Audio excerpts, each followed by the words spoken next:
ತಿಪ್ಪ ಮತ್ತೆ ಗತ್ತೋಲೆ ಐತಲ್ಲ ಗದ್ದಲ ಸಂಜಮ್ಮ ಹೇಳ್ದಲ್ಲ ಅಲ್ಲ ಸಂಜಮ್ಮ ಮೇನ್ ಲಕ್ಷ್ಮ ಟೀಚರ್ ಲಕ್ಷ್ಮ ಹೋಗಿ ಬಂದಿಲ್ಲ ಟೀಚರ್ ಲಕ್ಷ್ಮಮ್ಮನೂ ಬಂತು. ಹೌದೇನಾ?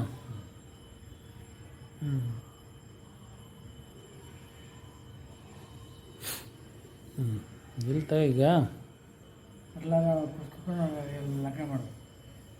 ಲಗ್ನ ಮಾಡೋಕ್ಕೆ ಅವರಪ್ಪ ಒಪ್ಪಬೇಕಲ್ಲ. ಯಾರು ಪುಲ್ಲಣ್ಣ? ಪುಲ್ಲಣ್ಣ ಯಾಕೆ ಒಪ್ಪಲಿಲ್ಲ? ಅಲ್ಲ ಒಪ್ಪಿದ ಮೊದಲು ಒಪ್ಪಿನ ಮಾಡ್ತೀನಿ ಅಂದಾಗ ಮತ್ತೆಲ್ಲ ಕರ್ಕೊಂಡು ಸಂಜಮ್ಮ ಕರ್ಕೊಂಡು ಹಂಗೆಲ್ಲ ಗದ್ದೆಲ್ಲ ಮಾಡೋಣ ಅಂತ ಹೇಳಿ ಈ ಅಮ್ಮನ ಇತ್ತು. ಯಾರು?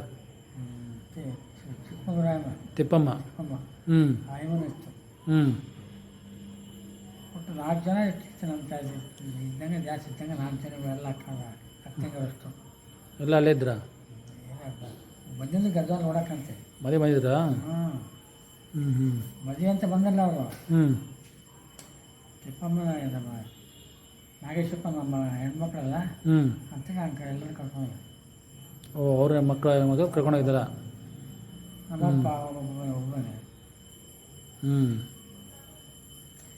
ಇಲ್ಲಿಂದ ಬೆಂಗಳೂರಿಂದನೇ ಒಂದು ಬಂಡಿ ಕಟ್ಟಿ ಬಣ್ಣ ಕುತ್ಕೊಂಡು ಬಸ್ಸೇ ಅಲ್ಲ ಮತ್ತೆ ಬಸ್ನಾಗೆ.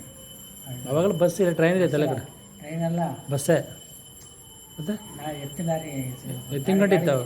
ಎತ್ತಿ ಬಂಡಿ ಗದ್ದೆ ಅಂದ್ರೆ ರಾಂಪುರ್ಗ. ರಾಪುರ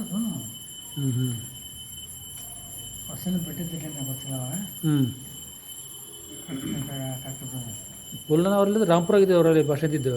ಅವೆಲ್ಲ ಎಲ್ಲ ರಾಂಪುರ ಪೋಸ್ಟು ಗದ್ದಲ ಇತ್ತು. ಇವರು ವಿದ್ವಾನ್ ಸಂಗೀತ ವಿದ್ವಾನರ ಜೊತೆಗೆ ಒಂದು 4-5 ಜನ ಜೊತೆ ಇಟ್ಕೊಂಡು ಸಂಗೀತ ಕಲಿಸ್ಕೊಡ್ತಿತ್ತು. ಕಾಳುಗಳು ಬೇಳೆ ಜೋಳ ಅಕ್ಕಿ ಅವೆಲ್ಲ ಇರ್ತವೆ. ಅವೆಲ್ಲ ಇಸ್ಕೊಂಡು ಪಾರ್ಕ್ ಎಷ್ಟು ಚೆನ್ನಾಗಿ ಇತ್ತು ಅಂತೇಳಿ ಇಸ್ಕೊಂಡು ಕೊಡ್ತಿದ್ರು. ಅವ್ರ ಕಾಳು ಹಾಕಿಸ್ತಾರೆ.